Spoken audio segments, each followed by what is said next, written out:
Olá, galerinha! Bem-vindo ao Corte Show, o seu canal de corte mais querido do YouTube. Deixa seu like e se inscreva aí para nos ajudar. Então vamos lá, gente? Roda a vinheta!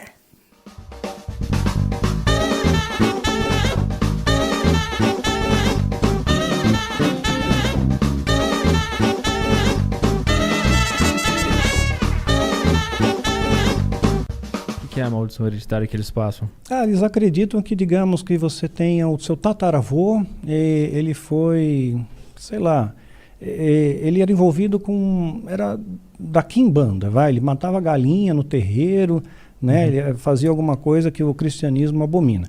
Então você tem toda uma herança, não uma herança genética, mas uma herança espiritual, que a sua vida só vai para frente se você quebrar aquela maldição. O que não existe. A Bíblia não dá chancela para isso, não tem nada a ver isso, né? Não tem nada a ver. Então eu comecei a explicar essas coisas de possessão, que não é assim a torta direita, né? Tem a possessão, mas tem um monte de falcatrua no meio que não tem nada a ver, né? E que teve um congresso, especialmente em 2008, que estava reunindo vários líderes, né? Eram líderes bem conhecidos do Brasil e estavam preparando um congresso, era sexta, sábado e domingo. E eles, normalmente, antes de um congresso, as pessoas oravam juntos, davam as mãos, oravam, tinha um clima amistoso. Naquele congresso estava diferente, a pegada era quanto nós vamos arrecadar. Era só isso, só falava de dinheiro. Olha, fulano tem que pedir, quem é o melhor orador? Esse melhor orador vai pedir oferta. Vai pedir oferta depois que fulano trouxer uma palavra sobre maldições. Aí o povo já está predisposto. Quem vai tocar o teclado tem que tocar uma base tal que entre em simbiose com o seu batimento cardíaco, né? Mais suave, assim, né? Então, tinham técnicas neurolinguísticas que eles estavam combinando. Põe todo mundo em pé.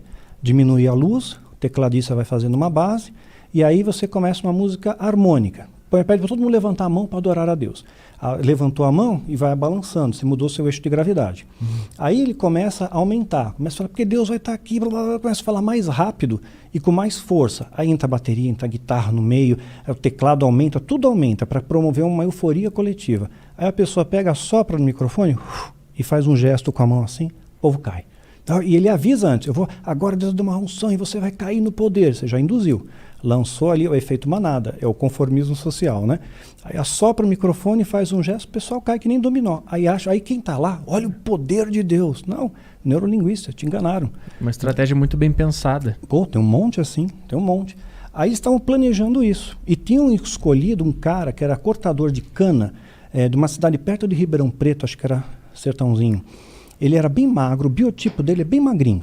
E esse cara já tinha feito, já estava em outros congressos também, já era tipo contratado daquela igreja, daquele ministério, para levantar da cadeira de rodas. Ele era bem magrinho, então se olhasse para ele, parecia que o músculo dele estava atrofiado. O biotipo dele era magrinho, então ele ganhava R$7 na época por hora lá para cortar cana, ofereceram para ele R$1.000 e hospedagem no hotel tipo Ibis, né? Ônibus, leito, e ele só tinha que levantar da cadeira. Então já tinha até um holofote preparado na direção. Deus vai fazer um milagre, o holofote, já acendia no cara, né? E aí ele levantava, depois oração. Então estavam preparando o que um ia falar na abertura, aí o outro ia falar na abertura sexta-feira à noite, falou tal coisa. Aí no sábado pela manhã, outra pessoa ia falar, e no meio ele pega uma frase de efeito. Pega uma frase de efeito no meio, tipo assim, Deus não escolhe os preparados, ele prepara aqueles que escolhe, uma frase de efeito. Essa pessoa vai usar a frase de efeito na sexta-feira. No sábado de manhã, o cara está pregando uma outra linha, todos eles têm que falar mais ou menos a mesma coisa, não pode destoar, por isso que não me chamam mais, eu destoo, né? Então ele pega e vai falar, e de repente no meio ele joga a mesma frase de efeito. Aí o povo tem ilusão, puxa, Deus está aqui.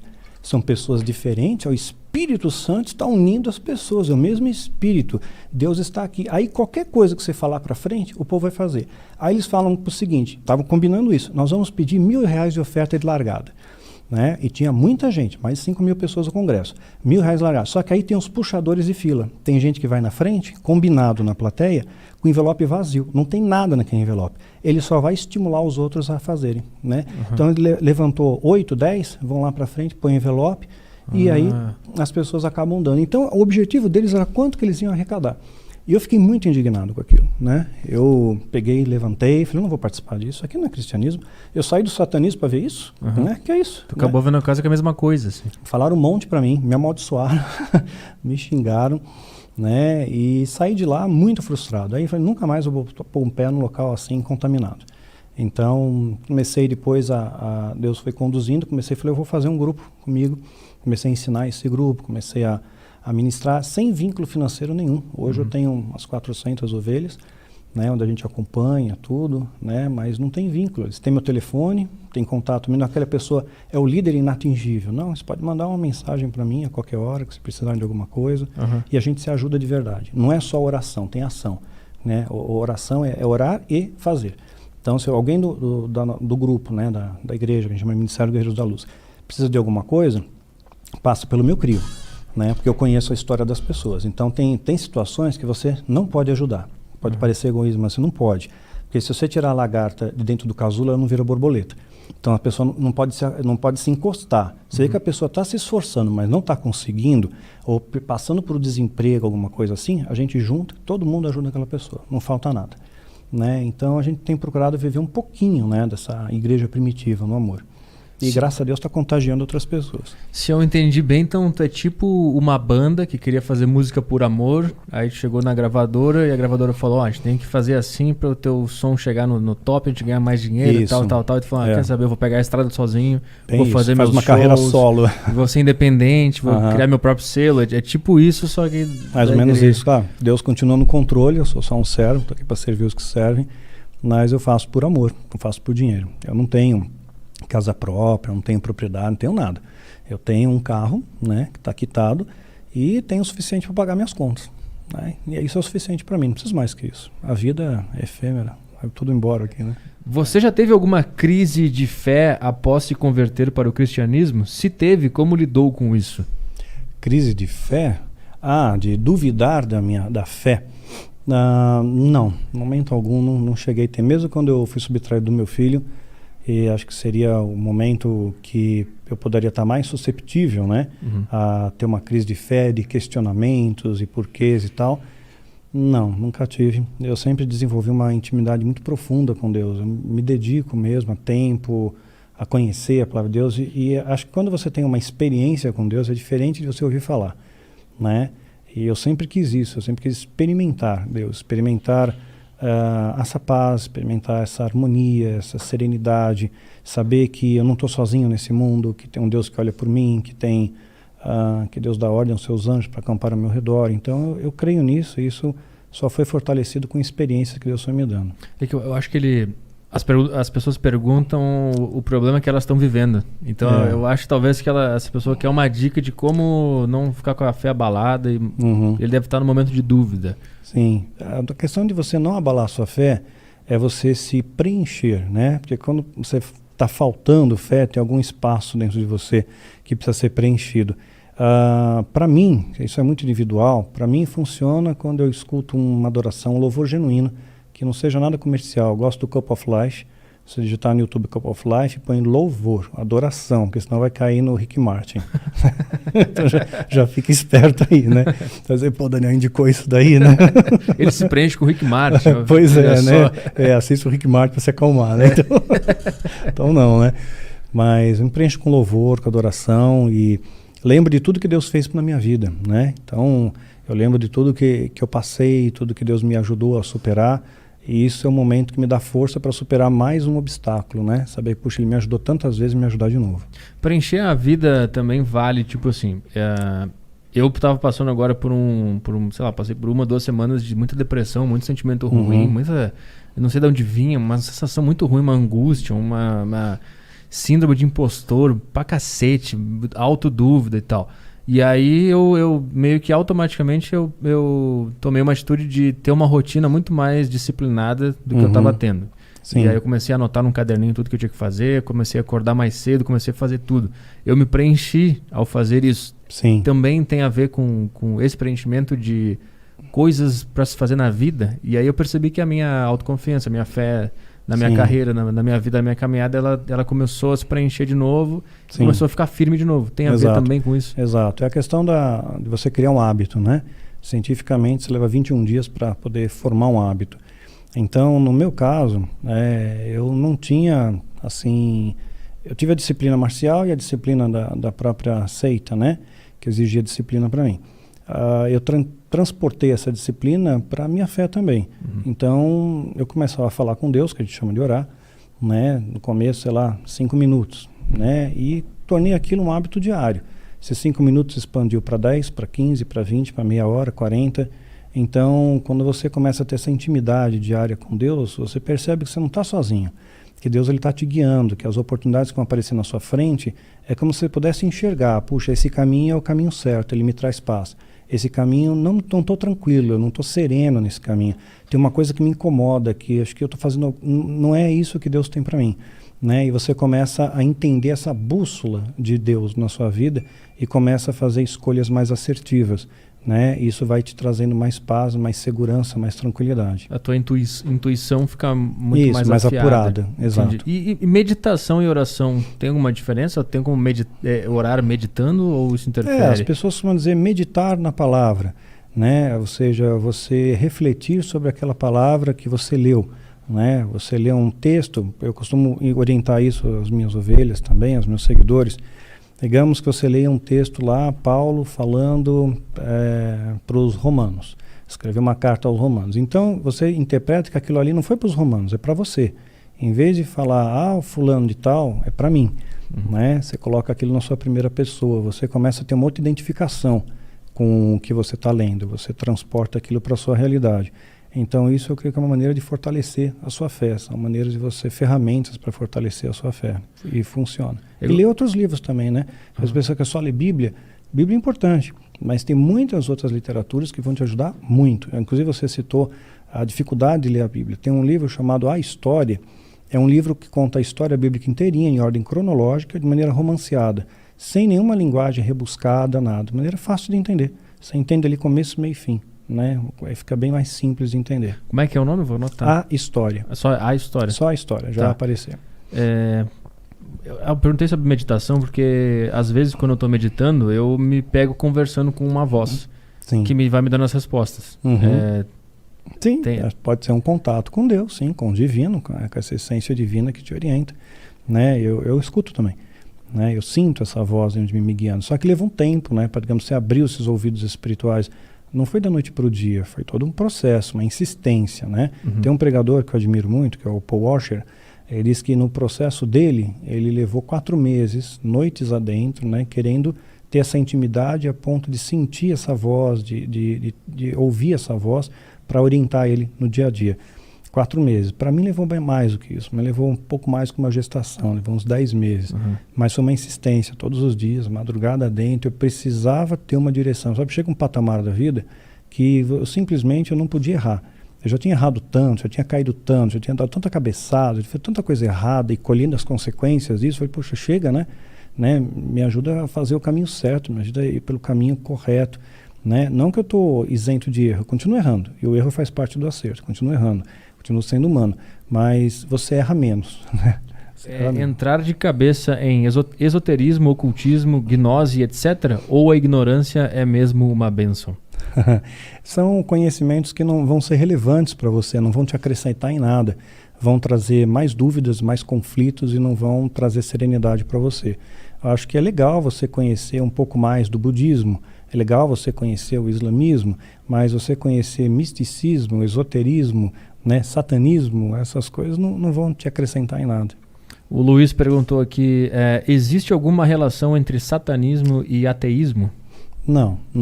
O diabo, ele tem fé, o diabo crê, o diabo acredita. O diabo não é um ser ateu, ele acredita. Né? Então, não tem nada a ver. O satanista, ele acredita também numa força satânica, uma força opositora à força do bem, ele acredita. Então, o ateu não, o ateu realmente não acredita em nada. Mas não tem nem, tipo, um uso do satanismo, com, tipo assim, vou usar esses caras que não têm fé nenhuma. É necessário ter o conhecimento e ter a consciência de onde estão indo.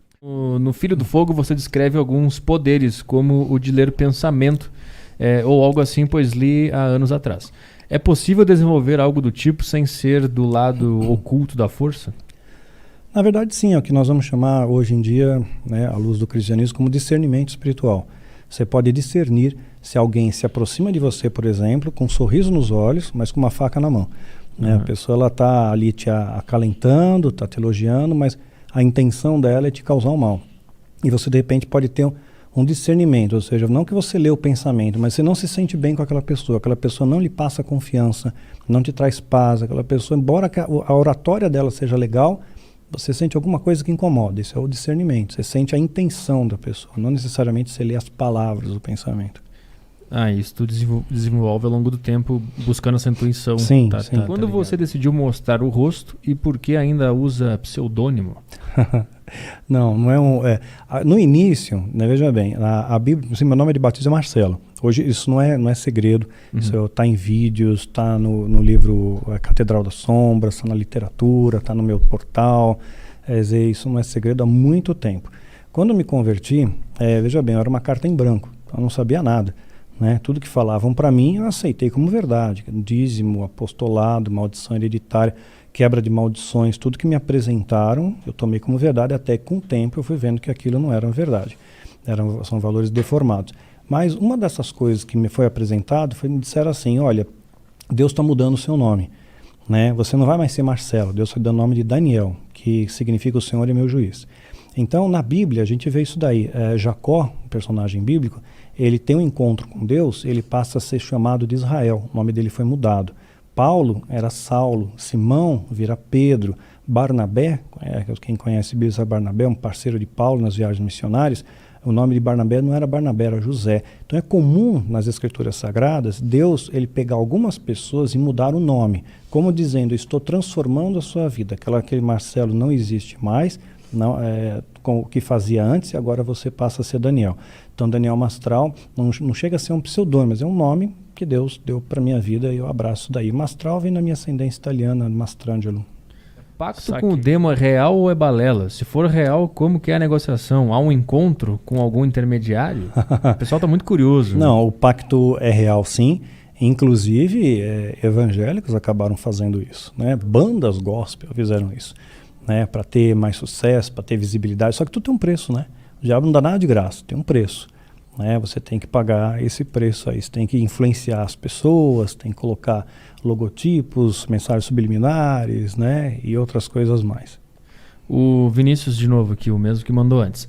Apesar de ter lido O Filho do Fogo há muito tempo, lembro de referências ao quadrado de, vê se eu estou errado, Sator? Sim.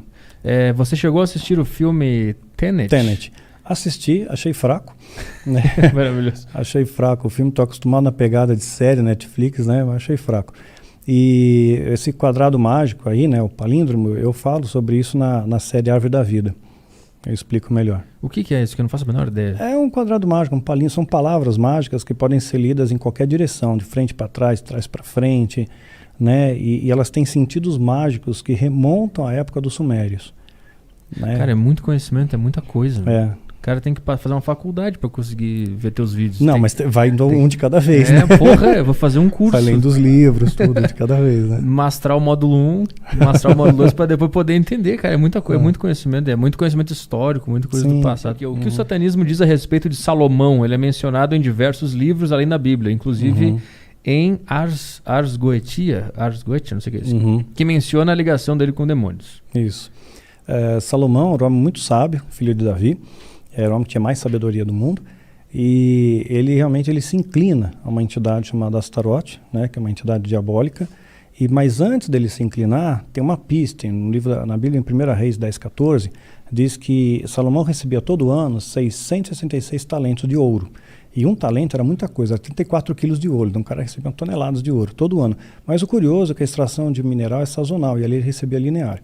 Então, logo depois, no capítulo 11, ele se inclina essa entidade de Astarote. Então, o satanismo interpreta da seguinte maneira: lançamos uma semente para o cara, uma isca, ele caiu na isca, agora ele não serve. Tem livros apócrifos que falam sobre esse envolvimento de Salomão. Nos Atos de Salomão falam sobre isso, é um apócrifo. Ele, teoricamente, ele subjugou 72 demônios, aprisionou num vaso de barro, de bronze, né, com símbolos mágicos, e essas entidades passaram conhecimento para ele. Conhecimento que tornou ele muito mais sábio do que ele era e mais rico ainda do que ele era. Então ele escreveu alguns livros, onde ele estava, digamos assim, se envolveu nesse lado negro da força, né? Escreveu a Clavícula Maior de Salomão, a Clavícula Menor, escreveu a Chave de Salomão. Esses livros são colocados como livros muito importantes da alta magia. Você não vai achar em livraria. Você encontra plágios disso, mas nunca o verdadeiro, o original está preservado nas seitas, né? E aí depois ele se arrepende, ele volta para Deus, né? Em Eclesiastes ele deixa claro, tudo é vaidade, correr atrás do vento, ele se arrependeu daquilo que ele tinha feito. Agora é interessante o 666 aparecer lá no Velho Testamento e em Apocalipse mostra o que ele é. Apocalipse 13:18 fala sobre o número 666 como sendo o número da besta. E tem muita coisa interessante. Se pegar 13 vezes 18, vai dar um número que, se você somar ele ao contrário da 666, é muito louco. Tem um monte de numerologia em cima disso. Cara, esse 666, eu também ouvi muito falar sobre isso, mas eu não sabia qual era, o que estava por trás. É uma trindade satânica, é um plágio da Santa Trindade, né? A besta, o falso profeta e o anticristo. Né, uma trindade que vão se ajudar nesse momento que eles vão chamar de tribulação, grande tribulação, onde o anticristo vai se manifestar. E o anticristo, ele apareceu já? Ele tá para vir? Qual é o... É o Joe Biden? Não, Joe Biden não. Ele é muito... Ele já não tem mais idade para ser anticristo. Tem que ser jovem? Tem que ter fôlego, né? Então, assim... tem pessoas treinadas, né? Desde a época que eu fazia parte do ocultismo, tinham pessoas treinadas. O diabo ele se pauta muito na numerologia, no Cabalá. Então ele treinou 9 pessoas aptas a ocupar a cadeira de anticristo. O anticristo ele tem papéis para desempenhar. Então, e algumas pessoas corroboram para que esses papéis sejam mais facilitados. Então, por exemplo, o Trump foi o 45º presidente norte-americano. 104 para eles é 9, é um número importante para o satanismo, é um número cabalístico. O Trump, ele fez muitas coisas, mas uma coisa que ele fez e ganhou um grande destaque, que ele cumpriu o papel dele plenamente, especialmente o genro dele, sendo um grande articulador da paz no Oriente Médio, especialmente favorecendo Israel. Só o fato dele transportar a embaixada americana para Jerusalém já é um ato histórico isso, né? Ele conseguiu acordos de paz naquela região inimagináveis, e esses acordos provavelmente vão continuar, que vão favorecer provavelmente no futuro próximo a reconstrução do templo. Né, os judeus eles têm um site, inclusive, chamado Instituto do Templo. Eles estão tudo preparados para fazer o templo de novo. Então eles têm os sacerdotes, tem um mapa, tem a planta, tem um candelabro menorá de ouro, tonelada ali, milhões de dólares vale o negócio. Só que o local para construir é no Monte Moriá, onde hoje tem uma mesquita. Então esse é o grande pomo da dificuldade. Porque quando Israel ganhou o status de Estado, ganhou sua independência em 14 de maio de 1948, logo depois da Segunda Guerra, o traçado que a ONU fez para eles devia ser maior, devia abranger mais partes da Palestina, incluindo o Monte Moriá. Então isso é uma grande discussão hoje entre os judeus, tem essa grande briga judeu-palestina, né, disputando um território ali que eles consideram sagrado. A própria Jerusalém é uma parte meio dividida ali, né? Então digamos que o Trump deu uma frustrada nos planos da galera do mal. Não, ele ajudou. Ele ajudou, puta, não entendi nada. Porque ele está preparando os acordos de paz. Né? Ele está pavimentando a coisa, ele está preparando os acordos de paz, ele está corroborando para que Israel seja uma posição estratégica que no futuro próximo possa reconstruir o terceiro templo, que é uma profecia bíblica. Então ele deu uma pavimentada ali. Buguei. Ele deu uma pavimentada. Tá, mas o acordo de paz não é uma coisa boa? É uma coisa boa.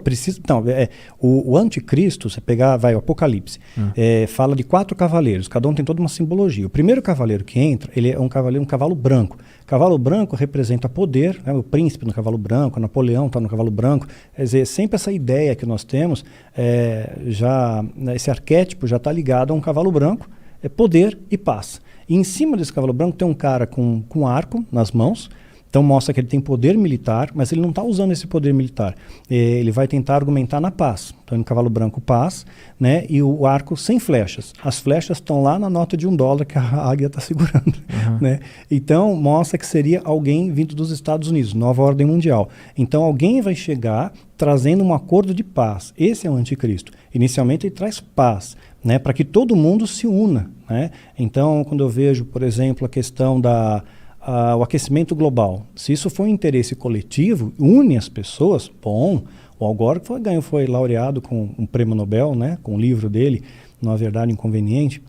Então, estão preparando o terreno aí, né? Então, inicialmente, sim, vai tentar promover a paz, vai trazer segurança, vai dar uma aquietada, puxa, agora a coisa está ficando boa, agora sim, só que aí não. E aí logo depois vem o planejamento que eles real. Sim.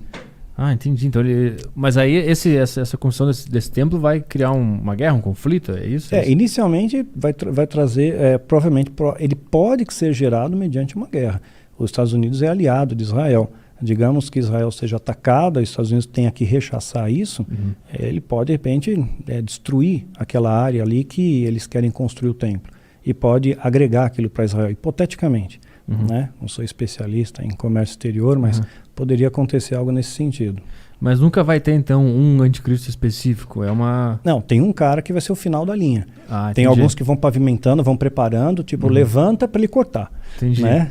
Então, são os levantadores aí. E a gente está longe disso ou tá perto? Por observação, acho que está perto. Está perto. Na hora da igreja, eu nunca entendia muito bem o texto de Apocalipse, que é muito difícil, né? Sim, sim. E fala sobre arrebatamento, das pessoas sumindo. Eu nunca soube o que era fantasia, o que era verdade. Das pessoas sumindo, a roupa ficando, o espírito subindo. Até onde é fantasia, até onde é verdade. E quando o anticristo vier, a igreja já vai ter subido, digamos assim. E aí o que acontece depois? Acaba o mundo depois que ele vier? Não, é assim. Existem várias posições escatológicas, tem uma até que fala do milênio e tal. Eu explico isso num vídeo também meu, que é um resumo do seminário de escatologia. Eu falo um pouco sobre a questão do milênio. E, em suma, é o seguinte, né? Vai ter o Apocalipse, que vai ser um período dividido de 7 anos, que vem de uma profecia lá de Daniel, né, antiga, que corrobora com algumas profecias também que Jesus estabelece em Mateus 24, e vai durar 7 anos. Né? Então, a igreja, para quem é mid ou meso-tribulacionista, são várias posições escatológicas. Tem algumas que acreditam com pré-tribulacionismo, ou seja, a igreja vai arrebatada antes, quando o bicho pegar, a igreja vai embora. Só que se isso fosse fato, se agora fosse, digamos, um arrebatamento, ninguém ia notar quem sumiu. Pô, o cara não vem mais na igreja. Pois é, sei lá, tá viajando, né? Caiu no mundo, né? Se perverteu, o cara foi arrebatado. Então, assim, é impossível. Então, eu creio mais no mídia, no meso, a igreja passa por uma parte dessa tribulação e aí é arrebatado. A Bíblia dá chancela para isso, de que Jesus vem nos buscar, que não nos vai deixar órfãos, que vem nos trazer, que não nos destinou para os dias de angústia, de tribulação. Então, dá valores para isso que ele vem nos buscar. Então, sim, a igreja santa é levada primeiro. A igreja que realmente é levando a sério, o remanescente fiel. É uma galera, não é muita gente. Né? Agora, lá para frente, na grande tribulação, aí sim, quando o bicho pega, aí muita gente vai. Aí eu creio que é o grande plano de redenção de Deus. Porque quando o bicho pega, quando sabe que você chega no fundo do poço, você não tem mais para onde olhar, só pode olhar para cima, meu. Aqui só tem um lugar. Ai, meu Deus, e agora, né? E Apocalipse capítulo 7 fala disso, que havia uma grande multidão que ninguém podia contar, todos com vestes brancas, palma nas mãos, e alguém pergunta, puxa, de onde eles vieram? Vieram da grande tribulação. Então, na grande tribulação vai trazer grandes conversões. Aí, paradoxalmente, vamos ter um avivamento. Mas um avivamento porque o povo está vendo que, puxa, a profecia está cumprindo. Aquilo que eu não acreditava está acontecendo. Olha, a pandemia está ralando, campo de concentração, para cá e para lá, e guerra, e se usar tecnologia nuclear. Então, aí as coisas começam a ficar apertadas, a igreja acaba se convertendo de verdade, as pessoas vão se converter. Então, se eu entendi bem, vai dar... Vou botar em palavras mais ignorantes aqui para as pessoas que não vivem esse mundo entender. Primeiro vai acontecer um pequeno caos. Sim. E quem já está com a fé em dia... Sim, mais ou menos isso. Já vai ser salvo. Isso, tá. E aí depois, quando vier o caos, o foda mesmo... Sim, o pior. Quem não tinha muita fé vai ter naquele momento. Sim, e aí vai ser salvo também. Exato. Esse é o lance. Entendi. Esse é o lance. Existe um período após isso? Existe um período após isso? Não, porque aí acaba o nosso, no meu entendimento, né? Tem outras linhas que vão falar de milênio, mas o que você vai fazer no milênio aqui na Terra depois de uma guerra que só vai ter escombros, né? Vai sobrar nada daqui, quer dizer, que graça tem você governar no milênio aqui na Terra, com todas as limitações que a gente tem no planeta, com ar radioativo, você vê o que aconteceu em Chernobyl, já é um caos, né? Então imagina isso. Então, eu acho que é mais uma alegoria, uma metáfora para o céu do que alguma coisa ligada à terrena. Então, seria o final da jornada humana. Então, a Bíblia tem começo, meio e fim. Ela começa com Gênesis, né, com a vinda do homem para a terra, né, expulsão do paraíso, e termina em Apocalipse com a ascensão do homem que volta. É a analogia que eu faço na árvore da vida. O homem vai descendo as camadas, né, da árvore, aí depois ele sobe de novo, ele tem uma ascensão novamente ao Criador. Ele volta para casa, ele volta para sua origem, e ele passou por um período aqui de lapidação, de crescimento espiritual. Por que a gente está aqui? Para fazer o quê? É para evoluir a nossa alma? Para depois, quando isso acontecer, a gente vai estar bem lá? É isso? Eu creio que é um período de evolução, sim. É uma maneira de você espalhar o amor, de você fazer o bem nas pessoas, de você exercitar esse amor, porque você é filho do amor, você tem que aprender a exercitar o amor. E às vezes só vai aprender isso se você tem uma experiência com o amor, de repente você tem ausência do amor, aí você, puxa, isso aqui faz falta para mim.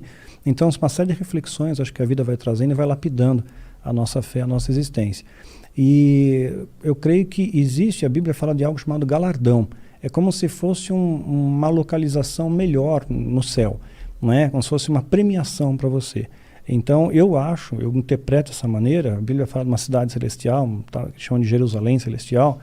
Então, que eu imagino o céu uma coisa dinâmica, tá? Não é aquele negócio, o pessoal tocando harpa o dia inteiro, cantando coral, sabe? Mó tédio, né? Até porque ia ser mais próximo do inferno do que do céu, pelo amor né? de Deus, né? Que é isso? É o tédio. Não, consigo uma coisa dinâmica, vida, movimento, aprendizado, afazeres e tudo mais, né? Então essa Jerusalém fala que é uma cidade. Cidade é arranha-céu, é shopping, avenida, é tudo, né? Não é uma zona rural, fala uma cidade. Então eu creio que aqueles que têm um galardão, eles conquistam o direito e a legitimidade de ser cidadãos dessa cidade. Eu imagino que haja outras cidades também, né? Não vai ter uma cidade, o céu é limitado a uma cidade, é muito pobre isso, né? Então acho que vão ter outras cidades, outros núcleos também, de moradas e habitações que depende muito da sua conquista aqui na Terra. O seu galardão acho que seria o merecimento de estar nessa cidade onde teria, sei lá, a sala do trono, mais próximo de Deus, alguma coisa assim. O satanismo tem alguma ligação com a maçonaria? As ligações, elas são só nos altos patamares. Nem todo maçom é satanista, fato, mas todo satanista é maçom. Antes da pandemia, você já tinha conhecimento de que isso ia acontecer? Ou isso já era citado de que... Sim, isso aí já fazia parte de um plano. Antes mesmo de ser, tipo, de ter um nome, coronavírus, um negócio que surgiu na China. Não sabia qual ia ser, né, nem a origem, mas sabia que ia ter uma pandemia. Porque muita coisa que você falou aqui, tipo, eu acredito que você ouve o tempo todo gente falando, isso é teoria da conspiração, tal. O que eu queria... Eu até esqueci a minha pergunta. Mas o que eu queria dizer, tipo, essa ideia de teoria da conspiração relacionada a tudo que você disse, e isso que as pessoas... esse cara teoria da conspiração e tal, é uma forma de, tipo, calar as pessoas que sabem uma verdade que... Tipo, existe alguma coisa por trás, pessoas querendo calar quem sabe alguma coisa além? Tem, eu recebi muitas ameaças, algumas chegaram até mais próximas, né, de tentar contra a minha vida, e eu tinha algumas cautelas maiores antes com meu filho, porque ele recebia ameaças também, ameaça de sequestro. Meu irmão, um policial, uma vez nós prendemos uma pessoa, né, que estava articulando tudo e estavam preparando de sequestrá-lo na escola. Cantou a bola para mim, falou a escola que ele estudava, deu o nome dele, falou, se você não ficar lá a boca, eu vou catar teu filho, né? E aí a polícia fez um esquema ali, né? E acabou localizando e esse cara foi preso. Né? Então, a coisa é séria, né? Então, assim, depois, agora eu não tenho por que ter medo, né? Agora eu falo tudo que é para falar e ponto final. Sempre falei antes meio codificado, eu falava meio cifrado, a pessoa tinha que assistir o vídeo umas 3 vezes lá para entender. Hoje eu falo bem mais abertamente. E tem um vídeo meu no meu canal, tá escrito lá, Filho do Fogo, Profecia Cumprida, coisas que eu falei no Filho do Fogo, escrito há 20 anos atrás, não, escrito mais, foi escrito há 23 anos, foi publicado há 20 anos, 23, 24 anos atrás, que aconteceram. Aconteceram cartesianamente, tudo certinho. Nesse vídeo eu explico cada etapa, isso aqui foi falado, aconteceu. Não que eu seja o profeta, mas eu tenho um calendário de planejamento estratégico dessa seita, e esse calendário está sendo cumprido à risca. Funciona como uma engrenagem. Até agora está acontecendo, Deus está permitindo que aconteça. Né? Então eu não estou vendo nada fora do eixo, tudo que estava previsto está acontecendo. Isso que eu estava pensando, enquanto você estava falando sobre a pandemia e isso aconteceu, eu pensei, que tem um sentimento com essas pessoas que falam, isso é teoria da conspiração, um sentimento tipo, falei que isso ia acontecer, sabe? Tipo, mas tem algum exemplo de, tipo, outras pessoas que também falam sobre isso, não sei, de repente algum artista que foi perseguido sobre isso, tem isso no... Tem gente que teve artistas que falaram sobre adrenocrome, por exemplo, de Hollywood. Pode pesquisar aí, algum artista famoso fala. Só que levam como ele tirou onda, ele debochou, mas ele lançou a verdade. Então, para se blindar, ele fala meio de forma jocosa, meio de brincadeira, mas ele está falando a verdade. Eu acho que o Dave Chappelle que ele deu uma sumida porque ele deu uma denunciada nos Illuminates, lembra? Sim. Ele ficou um tempão sumido e depois ele voltou a fazer especial porque em alguma entrevista, alguma coisa, ele falou sobre como os Illuminates estavam na indústria, alguma coisa assim, ele meio que denunciou isso e aí ele sumiu, ele meio que fugiu. Quando ele foi pra África do É. Sul. Ele lá. ficou um tempão sem fazer nada. Dizem que é por causa disso, né? Não sabia dessa. Não, eu sabia do sumiço dele, mas eu não sabia que era por causa disso. Tem vários vídeos sobre ele ter denunciado. Tu conhece essa história do Dave Sim, Chappelle? sim. Tem outra, não precisa nem tão longe, pega uma realidade mais próxima nossa. Tinha um médico, o Dr. Hong, né, do Hospital das Clínicas, diretor do HC, na parte de toxicologia, farmacologia, pediatra. Ele falou veementemente contra a vacina, né, e falava assim, estava plenamente saudável.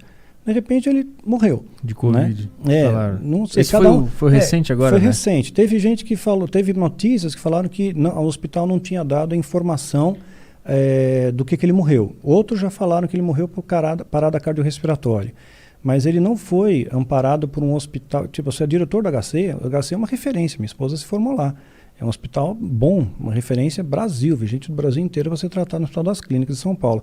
E é uma pessoa de posse. Ele poderia ir para um Einstein, um sírio-libanês, mas especialmente no próprio HC, onde ele já é da casa. Mas ele foi atendido no outro hospital. Não sei o caso da urgência, que eu estou especulando, mas o fato é que ele teve uma morte muito breve. Ninguém disse que ele estava internado, simplesmente informaram a morte dele. E uma outra coisa curiosa, o Instagram dele simplesmente deletou. Pagaram o Instagram dele, não existe mais. Então, essas duas coisas juntas, fica estranho, né? Uhum. O próprio Bolsonaro perguntaram para ele nova ordem mundial. Ele falou, sim, existe a nova ordem mundial. Está até no meu, postei lá no Instagram. Tem a nova ordem mundial, existe, ele falou. Só que eu não posso falar abertamente aqui porque vocês estão gravando. Então, quer dizer, você chega a um certo patamar que você sabe das coisas, só que você não tem controle sobre tudo. Se você desviar para a direita ou à esquerda, eles vão atrás da sua família, vão atrás do teu filho, né? Queria só perguntar uma coisa sobre tu disse que o calendário está sendo cumprido. Sim. E aí tu falou que Deus está permitindo. Esse é um outro argumento também. Quando eu era ateu, eu falava, pô, mas por que Deus permite esse tipo de coisa? Por que ele deixa a criança morrer? Por que ele deixa esse tipo de coisa acontecer? Por que ele não interfere? Por que ele não interfere? Por que ele permite isso se cumprir? Eu tenho um vídeo meu que explica melhor a essência da maldade. São três vídeos para explicar melhor essa questão. Quer dizer, Deus criou o mal, né? É estranho, Deus é bom, mas ele criou o mal. Na verdade, nós temos o nosso livre-arbítrio, né? E as suas ações elas vão determinar a sua colheita. Então, tem todo um efeito cascata sobre a humanidade, não sobre uma pessoa só, sobre a humanidade de estar debaixo de tudo isso. Então, eu sempre oriento, por exemplo, pais e mães, fica de olho no teu filho. Sabe? Não deixa ele longe, né? Você é responsável por ele, né? Não dá brecha. Quer dizer, se você vacila, você é o responsável e você vacila, você deixou uma oportunidade, você cria oportunidades, né? Então, tem N variantes disso. Acho melhor assistir o vídeo que eu explico melhor. Ele está olhando. Deus está olhando. Tudo sim. isso e ele está, tipo assim, eu até poderia interferir, mas não faço porque vocês têm que passar por isso. Isso, porque tem que vocês passar por escolheram isso. Isso. Esse é o lance. Esse é o lance. E ele acha do conceito de reencarnação do ponto de vista do mérito do ser que encarna na Terra em situações adversas e oportunidades. Entendi. Eu confesso que eu não entendi. Tá, eu acho que eu entendi. A reencarnação, biblicamente falando, ela não existe. A Bíblia diz que ao homem é dado morrer uma só vez. Então, não rola a reencarnação à luz da Bíblia. Embora os judeus acreditassem nessa linha de reencarnação, né? Quando Jesus pergunta aos seus discípulos, e aí, o que essa galera está falando que eu sou? Vamos falar, você é Elias, né? Acho que ele era uma encarnação de Elias. Mas aí no Novo Testamento, Paulo deixa claro que ao homem é dado morrer uma só vez. E no livro A História de Mitra eu falo um pouco, deixo um verniz sobre a questão da reencarnação, mas dentro de uma outra possibilidade, né? Mas aí o livro coloca, assim, não humana, né? Não humana, mas sei lá. Mas deixa vocês lerem aí, senão eu vou dar spoiler. Agora, para terminar mesmo, Saideira. Beatriz, a última questão. Então, eu tava vendo um vídeo seu outro dia que falava muito sobre propósito, sobre você encontrar seu dom. E isso foi uma coisa que eu sempre ouvi quando eu tava na igreja. Que Deus dá dons para todo mundo. Aí tem dons espirituais, dons de cantar, dançar, enfim. A minha dúvida, e uma coisa que eu converso muito com as minhas amigas, com o namorado também, todo ser humano tem um propósito na Terra, tem um dom. Porque, assim, a gente vê muitas pessoas em destaque com dons que você fala, cara, um jogador de futebol, uma pessoa que canta muito, que você fala, isso é um dom divino. E as pessoas todas as pessoas têm algum propósito, porque parece que é uma vida meio vazia sem um propósito, sabe? Tipo, é só uma existência. Mas todo mundo tem, Deus distribui isso pra todo mundo. Algumas pessoas não encontraram ainda. Como que encontra, sei lá? Todos nós temos, sim, um propósito, sem dúvida. Às vezes a gente imagina um propósito uma magnitude muito grande, né? Um grande jogador de futebol, um grande cantor. E às vezes não, porque Jesus mesmo, para pensar da ótica, do ponto de vista da época, é um carpinteiro, né? Era uma pessoa simples, uma pessoa humilde. A Bíblia diz que Deus escolhe as coisas fracas para confundir as fortes, escolhe os que não são para confundir os que são, escolhe os pequenos. Quando foi escolher, por exemplo, foi ungir Davi para ser rei de Israel, o profeta Samuel chega lá na casa do pai de Davi, e ele pensa, puxa, vai ser o filho maior dele, o primogênito, né, o mais velho, bonito, robusto, o tal de Eliabe, né? E não era Davi, era o pastor de ovelhas, era o cara assim que ninguém ia dar nada para ele, ninguém botava fé na vida da vida, cuidava de ovelha, fedia ovelha, né? Mas era aquele que Deus escolheu, às vezes um pequeno. Então, eu creio que essa questão de distribuição de dons, ela pode ser muito mais simples e mais rica do que a gente imagina. Você pode ter o dom de acolhimento, você pode acolher alguém que está precisando de ajuda, simplesmente ouvir. Sabe, o dom de ouvir é algo muito especial, porque as pessoas não te ouvem, eles querem falar em cima do que você está falando, não te escutam. Não, eu já tenho uma resposta pronta para você e às vezes você só precisa falar, você só tem que desabafar, porque aquilo está te angustiando, sabe? Ouvir sem julgamento, ouvir com amor, ouvir com, sabe, para ajudar mesmo aquela pessoa. Você pode ter o dom, de repente, de socorro, você vai socorrer alguém, está passando uma dificuldade, vou dar uma cesta básica, não uma cesta básica que nem a igreja dá, né?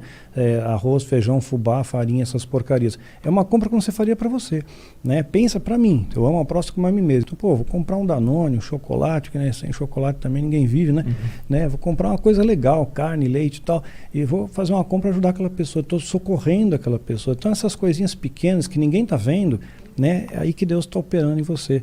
Às vezes num abraço, numa visita a uma pessoa que está doente, pô, você visitar um cara que está enfermo, ele pode ter 1000 amigos, na hora que ele está doente, poucas pessoas vão, né? Porque na hora do aperto que você conhece quem é a pessoa. Então, você fazer uma visita para quem está doente, né? De repente alguém separou o casamento, está passando por uma situação conflituosa, você fazer uma visita, acolher, né? Escutar, sem julgar, sem apontar o dedo, né? Sem dizer você isso e aquilo, você está colhendo o que você plantou. A pessoa às vezes só precisa ser ouvida, né? Abraçar, ser acolhida. Então, acho que os dons que Deus dá, eles são muito mais simples do que a gente imagina, né? Um abraço pode mudar uma vida, né? Quantas vezes ministrando nos seminários por aí, havia pessoas, sabe, sentia de Deus, pô, abraça aquela pessoa. A pessoa chorava, nunca foi abraçado, nunca ninguém, o pai, a mãe nunca falou, pô, meu filho, eu te amo, eu te amo, eu tenho orgulho de você, nunca escutou isso. E aquela pessoa precisava que de repente você seja usado como mão de Deus, né? Abraça aquela pessoa como fosse Deus abraçando, olha, Deus te ama, Deus não esqueceu de você, Deus está aqui com você, né? Você é especial, né? Enxugar as lágrimas, sabe? É isso que Deus faz, né? Então, acho que todos temos esse dom, sim, falta a gente exercitar, que a gente vive numa sociedade muito egoísta, né? Então, é questão de exercitar esse dom, sim, o dom do amor. E as redes sociais e a indústria, eu acho, a mídia, ela talvez também tenha feito essa busca da vocação, do propósito, ficar meio nebulosa, por se comparar sempre com pessoas que estão num palco ou estão recebendo um prêmio e tal, e a gente acaba nem olhando pro mais simples, né? Você vê na Bíblia, são os pequeninos que Deus usa. Então tá, vamos lá? Vamos embora? Vamos. Bom, obrigado por vir. Valeu.